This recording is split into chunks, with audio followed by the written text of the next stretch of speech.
तो एक्सिस माई इंडिया का exit poll आ चुका है। तो सबसे पहले जान लेते हैं कि ओवरऑल रिजल्ट क्या है। तो एक्सिस माई पोल के अकॉर्डिंग एनडीए को 121 से 141 सीट मिल रही है और महागठबंधन को 98 से 118 सीट मिल रही है और जन स्वराज पार्टी को 1 सीट मिल रही है। तो एक्सिस माई इंडिया के हिसाब से एनडीए की सरकार बन सकती है, पर यह भी हो सकता है कि एनडीए को बहुमत ना मिले, क्योंकि बहुमत का आंकड़ा 122 है और एक्सिस माई इंडिया की रेंज 121 से 141 है, जो कि सारे पोल में सबसे कम है। तो एक्सिस माई इंडिया के अकॉर्डिंग एनडीए 120 से 140 सीट जीत सकती है। और ये जो जितने भी पोल आए कल से, इसमें एनडीए सबसे कमजोर दिख रही है एक्सिस माई इंडिया के पोल में।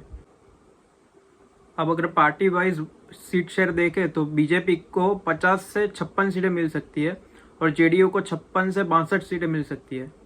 फिर एलजेपी को 11 से 16 और आरएलएम को 2 से 4 और हिंदुस्तानी आवाम मोर्चा को 2 से 3। फिर महागठबंधन में आरजेडी को 67 से 76 सीटें, मतलब कि आरजेडी सिंगल लार्जेस्ट पार्टी बन सकती है इस चुनाव में।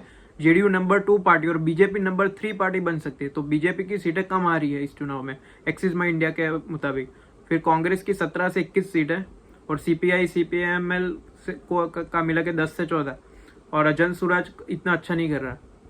अगर वोट शेयर देखें तो एनडीए का 43%, महागठबंधन का 41% और बीजेपी का 18, जेडीयू का 18 और आरजेडी का 24%। तो इस हिसाब से एनडीए को ज़्यादा वोट मिल रहे हैं और वो बहुमत के करीब है।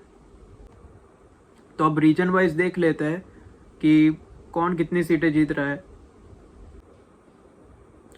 तो पाटलिपुत्र मगध रीजन जिसमें 60 सीटें हैं, उसमें एक्सिस माई इंडिया के अकॉर्डिंग एनडीए को 35 सीटें और महागठबंधन को 25 सीटें मिल रही है और एनडीए को 44% और महागठबंधन को 41% वोट शेयर मिल रहा है। फिर आते हैं भोजपुर का रीजन, जहां पर 52 सीटें है, उसमें से एनडीए को 27 सीट मिल रही है और महागठबंधन को 21 सीटें मिल रही है। और कोसी रीजन में एनडीए बहुत खराब कर रहा है। 31 सीटों में से एनडीए को 16 सीटें मिल रही है, जो पिछली बार से कम है, और महागठबंधन को 15 सीटें मिल रही है।